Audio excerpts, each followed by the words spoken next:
우리 야고보서 1장 1절에서 4절 말씀 같이 읽겠습니다. 야고보서 1장 1절에서 4절, 지난주에 읽었던 말씀인데요. 한 번 더 봅니다. 우리 같이 한 목소리로 읽도록 하겠습니다. 함께 읽겠습니다. 시작.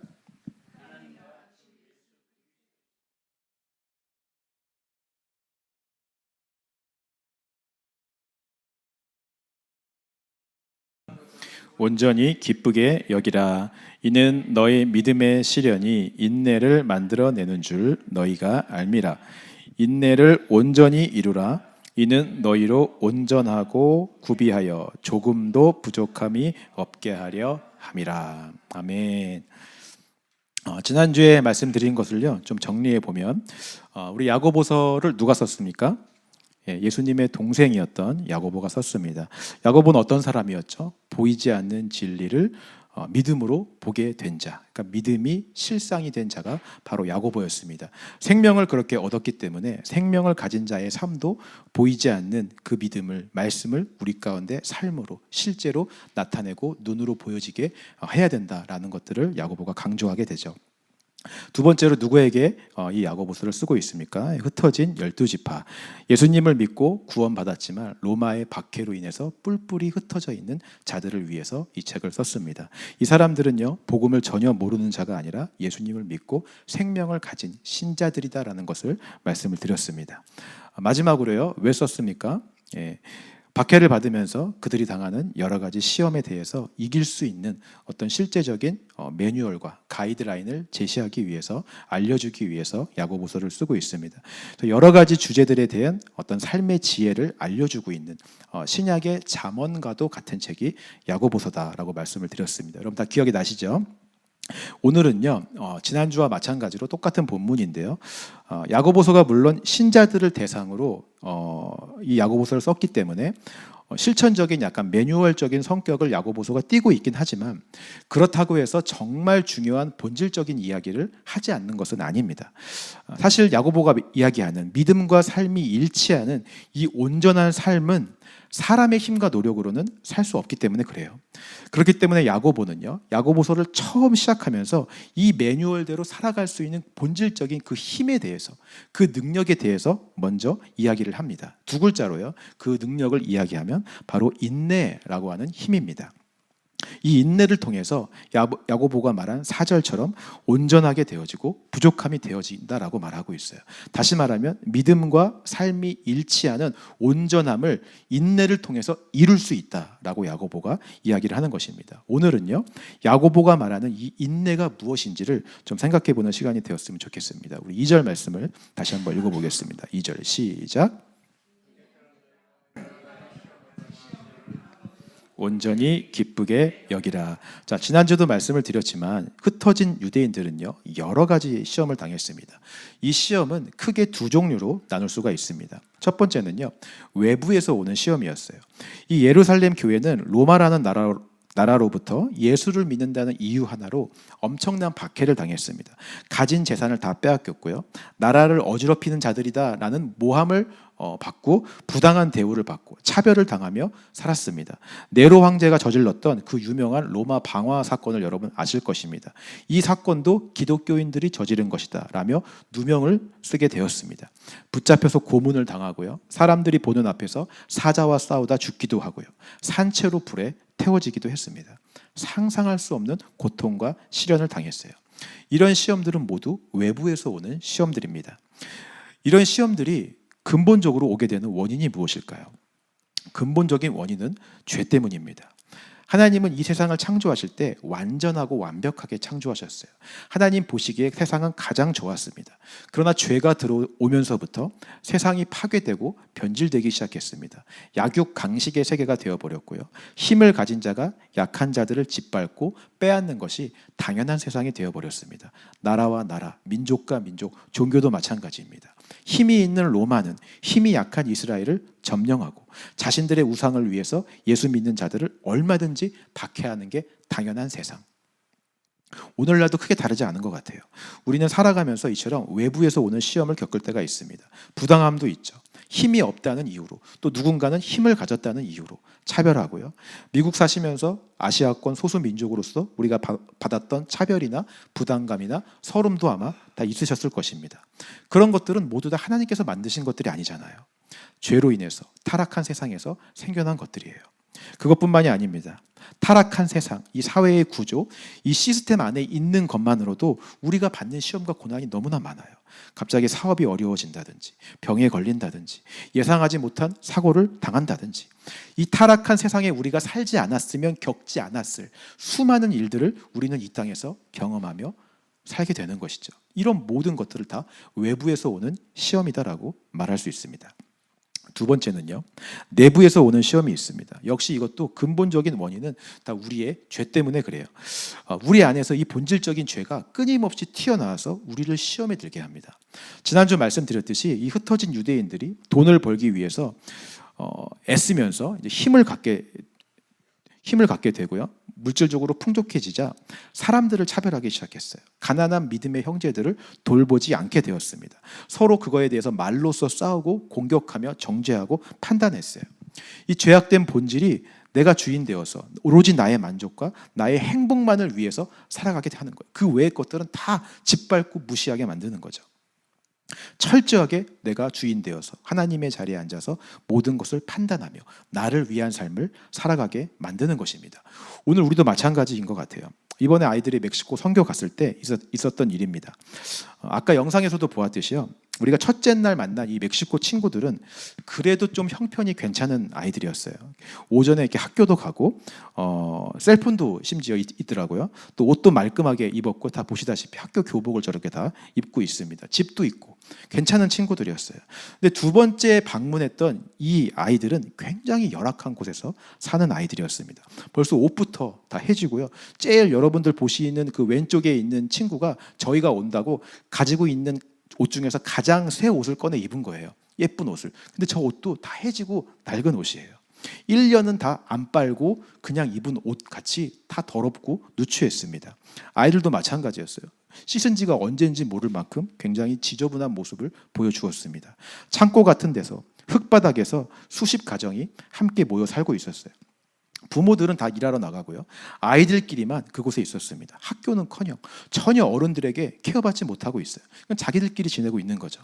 거기에 이제 저희가 방문을 해서 같이 예배도 드리고 준비해온 선물도 나눠주었습니다. 그런데 딱 보기에 우리 유스 아이들의 마음 가운데 불편함이 있는 게 보이는 거예요. 그 지저분한 아이들에게 가서 이렇게 닦고 싶어 하지 않는 그런 거리낌, 그런 거리감이 느껴지는 거죠. 그런데다가 예배를 드리는데 이 멕시코 아이들이 좀 통제가 안 되는 거예요.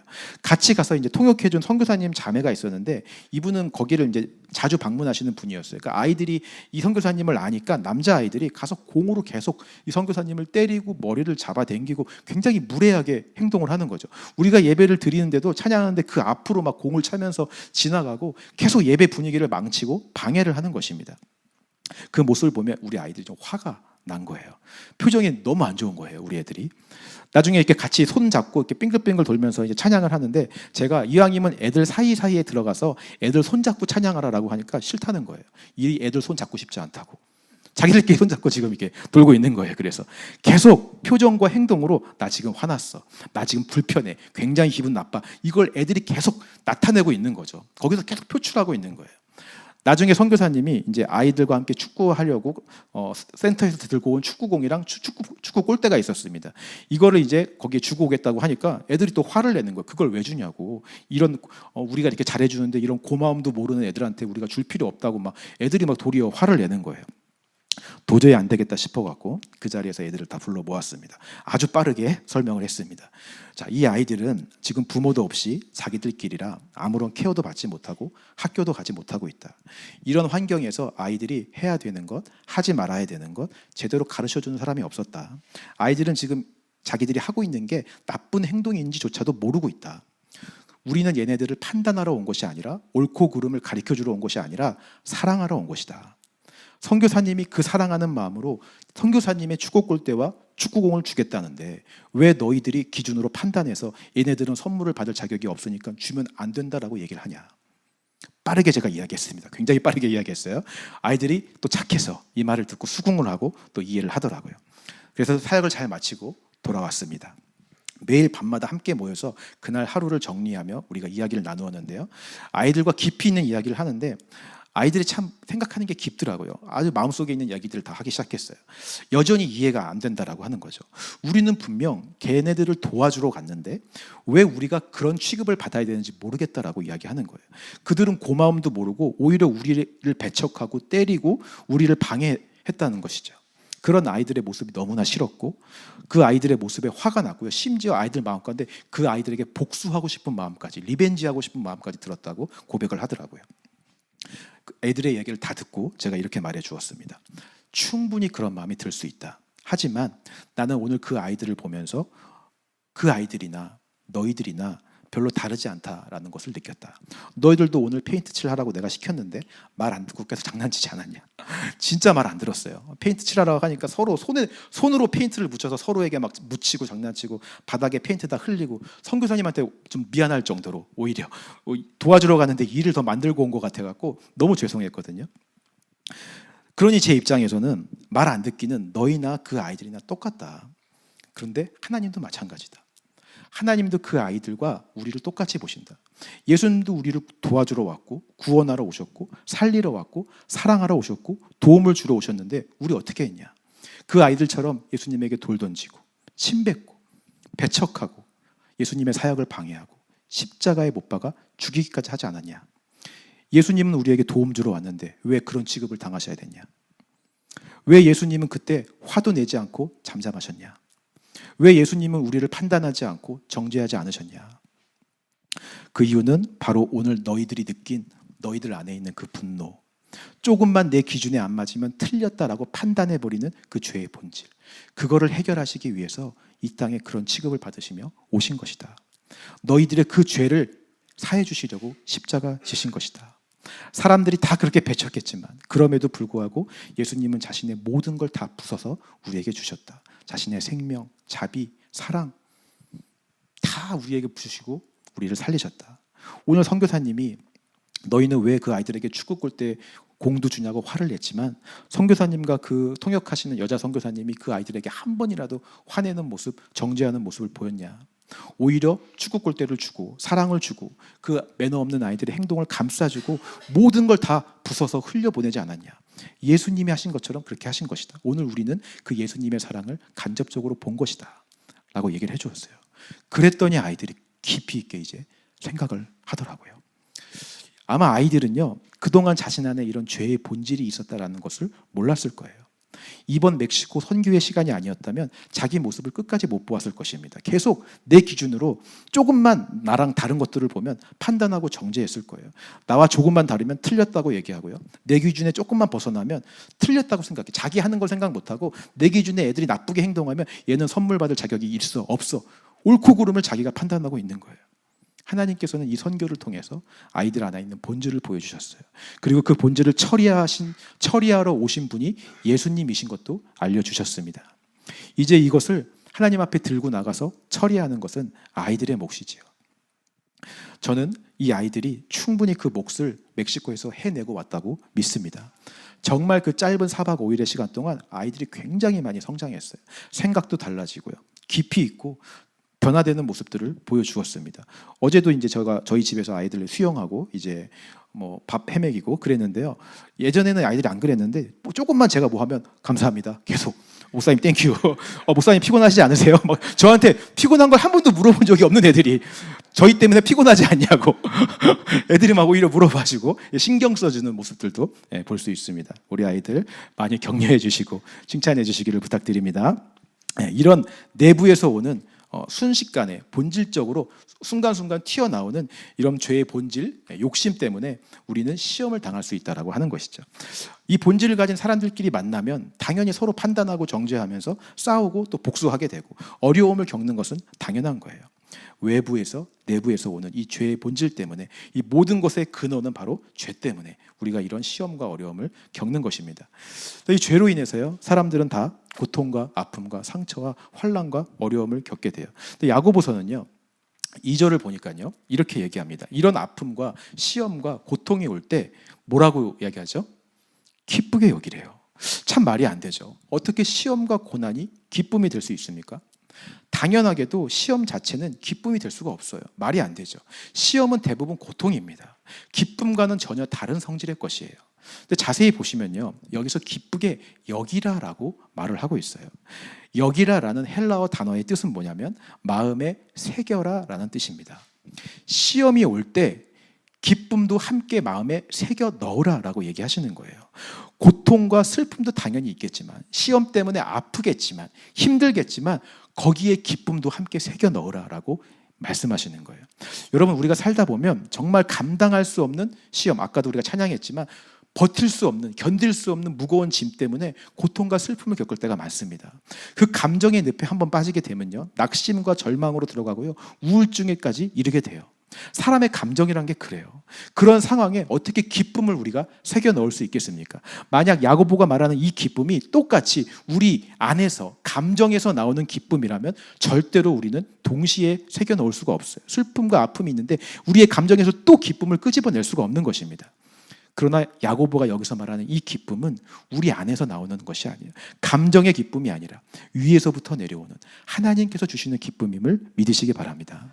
공급처가 전혀 달라요. 기쁨의 공급처가 바로 하나님이시라는 거죠.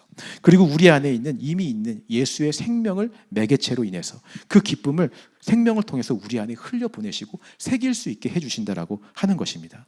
그 근원이 완전히 다르기 때문에 우리는 시험 중에 우리가 느끼는 감정과 상관없이, 아픔과 슬픔과 고통과 이런 감정과 상관없이 기쁨을 마음에 새겨 놓을 수 있다라고 하는 것입니다. 여러분, 믿으십니까?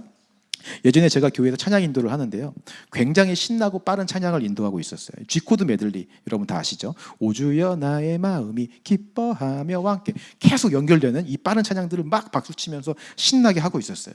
그러다가 회중을 한번 쫙 이렇게 둘러보는데 성가대석에 한 분이 다 신나게 박수치고 막 찬양하고 기뻐하는데 혼자 일어나서 손을 들고 눈물을 펑펑 흘리고 있는 거예요. 보통 우리가 굉장히 어색한 장면이잖아요. 느린 노래를 부를 때, 보통 느린 노래를 부를 때 이 벌레 같은 죄인 막 이런 가사는 우리가 공감이 되니까 막 눈물을 흘리면서 눈물을 잘 흘리는데, 빠르고 신나는 노래 부르면서 눈물을 흘리는 경우는 별로 없잖아요. 근데 이분은 정말 감격해서 나의 창조자, 나의 구원자, 나의 선한 목자 되신 주, 눈물을 펑펑 흘리는 거예요. 손 들고. 그 눈물을 누가 주신 것입니까? 저는 하나님께서 주신 것이라고 믿습니다. 위에서 내려오는 진짜 기쁨, 내 안에서 나오는 감정의 기쁨이 아니라 진짜 하나님이 임재하심으로 감정의 기쁨이 아니라 생명의 기쁨을 우리 마음에 새겨 넣을 수 있다라고 하는 것입니다. 시험 중에도 하나님이 주시는 그 생명의 기쁨을 마음에 새겨 넣을 수 있는 저와 여러분들 되시기를 주님의 이름으로 축원합니다. 3절 말씀 읽겠습니다. 시작.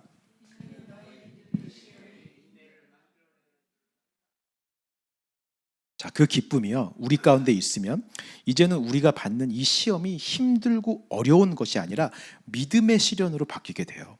그리고 그 믿음의 시련이 마침내 뭘 만들어낸다고요? 인내라고 하는 힘을 만들어냅니다. 여러분, 흔히 인내라고 말하면 여러분들은 뭐가 가장 먼저 떠오르세요? 보통 참는다, 견딘다, 이런 것이 가장 먼저 떠오를 것입니다.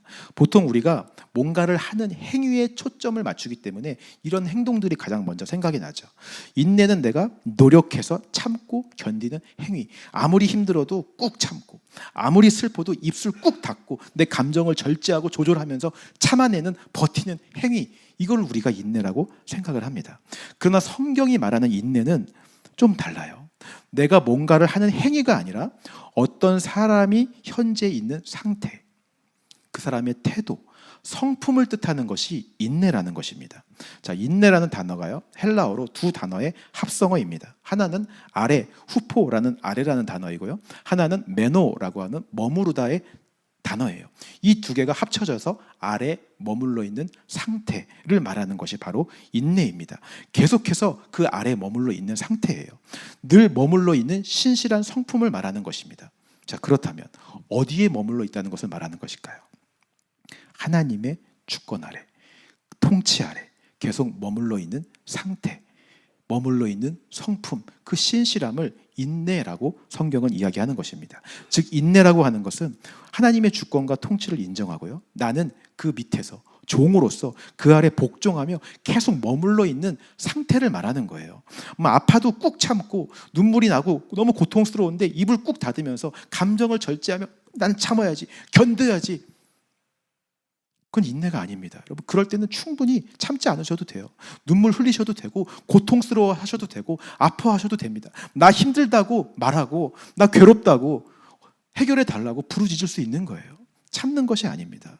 그렇게 힘들고 고통스러워 할지라도 하나님이 계신 자리를 떠나지 않는 것이 인내임을 믿으시기 바랍니다. 하나님 아래 계속 순종하면서 아무리 힘들고 괴롭고 어려워도 고통스러워도 계속 포도나무 대신 예수님에게 붙어 있는 것, 계속 그 자리에 머물러 있는 것이 인내라고 말하는 거예요. 그렇기 때문에 인내는 나의 죄된 이 본질적인 이 속성, 내가 주인 되어 있으면 절대로 할 수 없는 것이 인내예요. 내가 주인 되어 있으면 하나님의 자리를 다 떠나려고 해요. 탕자처럼 돈만 생기면 세상으로 나가요. 눈에 조금만 어려우면 남방으로 가요. 내가 주인 되어 있으면 인간은 그렇게 행동합니다. 인내는 생명이 있어야만 돼요. 예수님이 내 안에 오셔서 주인 되어야지만 아버지 집에 거할 수 있고 하나님의 자리에 머물러 있을 수 있음을 여러분 믿으시기 바랍니다. 그래서 야고보가 야고보서의 시작과 끝을 다 이 인내로 시작하고 인내로 마무리하고 있습니다. 이 모든 야고보서가 쓴 이 실천서, 이 매뉴얼대로 살려면 무엇보다 이 하나님 아래 머무는 인내가 필요하기 때문에 이걸 강조하고 있는 거예요. 야고보서 마지막 장의 말씀도 한번 읽어볼까요? 5장 11절 함께 읽겠습니다. 시작.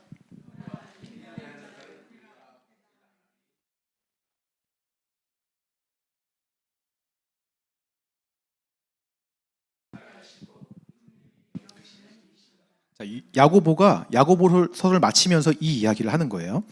욥이 당한 시험과 고난 여러분 잘 아실 것입니다. 말로 할 수 없는 시험이고 고난이었죠. 야고보는 그 모든 시험을 욥이 인내했다라고 고백을 합니다. 자, 그런데 그 인내가 욥이 잘 참아냈다, 아주 잘 견뎌냈다, 버텼다, 아주 노력해서 애쓰고 잘 참아냈다, 이 인내를 말하는 것일까요?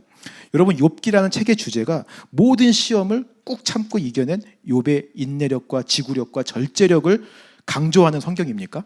욥기의 주제가 그거예요? 그렇지 않죠. 야고보는 뭐라고 말합니까? 욥의 인내, 주께서 주신 그 욥기의 결말이 뭐라고 얘기하고 있어요? 주는 가장 자비하시고 긍휼히 여기는 이시니라. 이게 욥기의 결말인 거예요. 뭘 뜻하는 것입니까? 그 모든 욥의 인내를 가능하도록 자비와 긍휼을 베푸신 분이 하나님이시다. 그 하나님이 능력이시다. 이걸 말하는 거죠. 욥의 인내는 모두 하나님에게로부터 온 것임을 믿으시기 바랍니다.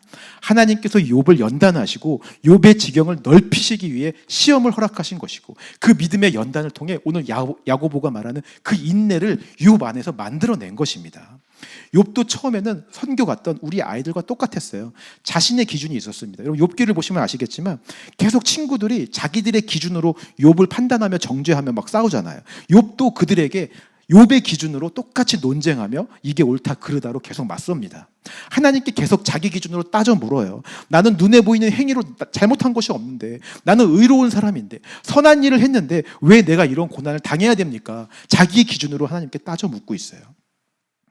그러나 그 모든 시간을 욥은 인내했습니다. 이해되어지지 않고요, 감정적으로는 너무나 괴롭고 힘들고 고통스럽지만 하나님의 주권을 떠나지 않은 것이죠. 계속 자기가 있어야 할 위치에 있으면서 하나님께 물어보고, 머리로는 이해되지 않고 가슴으로는 힘들지만 하나님께서 하시는 일들을 믿음으로 믿고 그 자리를 떠나지 않은 인내의 모습을 욥이 보여줬다라고 하는 것입니다. 마침내 하나님의 때에 믿음의 눈이 열리게 되자, 이 모든 것이 하나님의 긍휼하심이었고 자비하심이었구나라는 걸 깨닫게 되는 거예요.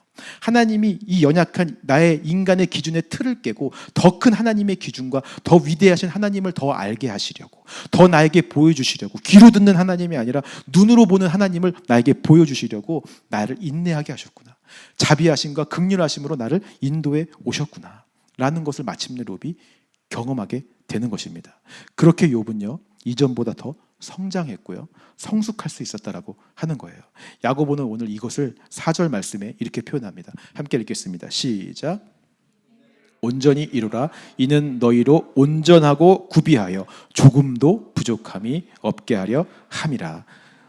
인내를 온전히 이루어 우리가 온전케 되어지고 부족함이 없게 되어진다. 다른 말로 하면요, 성숙해 되어진다. 성장하게 되고 거룩하게 되어진다 라고 얘기하는 거예요. 이 믿음으로 인내를 이루어서 온전하고 성숙해 되어지는 저와 여러분들 되시기를 주님의 이름으로 축원합니다. 말씀을 정리하겠습니다. 계속 말씀드리지만요, 야고보서는 생명을 가진 자가 이 땅에서 말로만 하는 삶이 아니라 믿음과 이 삶이, 말씀과 삶이 일치되는 온전함, 그 성숙함을 위해 쓰여진 책이 바로 야고보서예요. 우리는 야고보서가 말하는 것처럼 이 땅 가운데 그 온전함의 빛을, 성숙함의 빛을 비추며 살아야 합니다. 그러기 위해서 하나님께서 때때로 우리에게, 욥에게 했던 것처럼 시험을 허락하세요. 근데 이 시험은 대부분 내부이건 외부이건 죄로 인해서 발생하는 경우가 많습니다. 이런 시험은 우리를 고통스럽게 하고 괴롭게 하고 힘들게 하고 아프게 해요. 그러나 야고보는 그럴 때, 시험이 올 때 기쁨을 같이 새겨 넣으라라고 말합니다. 하나님께서 주시는 기쁨이기 때문에 우리의 마음과 감정은 힘들어도 생명으로부터 오는 기쁨을 우리 가운데 새겨 넣을 수 있는 줄 믿습니다. 그 기쁨이 바로 힘들고 어려운 시험을 믿음의 시련으로 바꾸고요, 그 믿음의 시련이 우리 안에 인내라는 성품을 만들어냅니다. 그 인내가 무엇이었습니까? 하나님의 주권 아래 계속 머물러 있는 것, 그 자리를 떠나지 않는 거예요. 우리가 계속 그 안에 머물러 있으면 마침내 말씀이 우리 삶 가운데 삶으로 실제가 되어지고 삶과 믿음이 일치되는 온전함으로, 성장함으로, 성숙함으로 보여지게 된다라고 하는 것입니다. 그렇게 인내하며 살아가는 성숙함이 있는 저와 여러분들 되시기를 소망합니다. 그래서 우리가 계속 지난주부터 말씀드렸듯이 이번 주 실제적인 빛을 비추는 행동 두 번째를 여러분들에게 말씀을 드립니다. 지난주는 우리가 딜런을 위해서 기도했었죠. 여러분 다 아마 기도하셨을 거라고 믿습니다. 우리가 항해의 밤 때도 같이 기도했었어요. 이번 주는요, 우리가 선교 보고도 했지만 정말 선교사님과 그 사모님이 굉장히 열악한 환경에서 사역하고 계세요. 이제 아기도 1년 6개월밖에 안 돼서 굉장히 제일 힘들 때죠. 말도 안 통하고 아기가. 오늘 말씀처럼 힘들고 어려운 중에도 기쁨을 진짜 마음에 새겨 넣으면서 사역을 하고 계시는 중이에요. 인내로 그 사역을 감당하고 계십니다. 그분들에게 우리가 실제적인 위로를 드리는 이 빛을 비추는 행동을 했으면 좋겠습니다. 제가 그분 연락처와 어떤 메일이나 이런 것들을 정보를 좀 올려드릴게요. 그 가정을 위해서 기도하는 것은 당연하고요, 여러분들이 실제적인 행동으로 좀 안부 인사 정도, 격려의 메시지 정도를 좀 보내주셨으면 좋겠어요. 카톡이나 이메일이나 어떤 것도 상관없습니다. 플래그십 처치의 성도들도 이 인내의 길을 함께 걷고 있다라는 걸 좀 알려주셨으면 좋겠어요. 선교사님 혼자 이 일을 감당하는 것이 아니라 우리도 여기서 같이 그 길을 걷고 있다, 우리도 같이 인내하며 믿음의 선한 싸움을 감당하고 있다, 힘내시라 라고 격려하고 위로의 메시지를 보내드렸으면 좋겠습니다. 또 여러분들이 혹시 아는 선교사님이 계시다면 그분들에게도 마찬가지로 이 메시지를 좀 보내셨으면 좋겠어요. 그렇게 해서 이번 한 주간도 정말 이 인내를 이루면서 믿음의 길을 함께 걸어갈 수 있는 저와 여러분들이 되시기를 주님의 이름으로 축원합니다.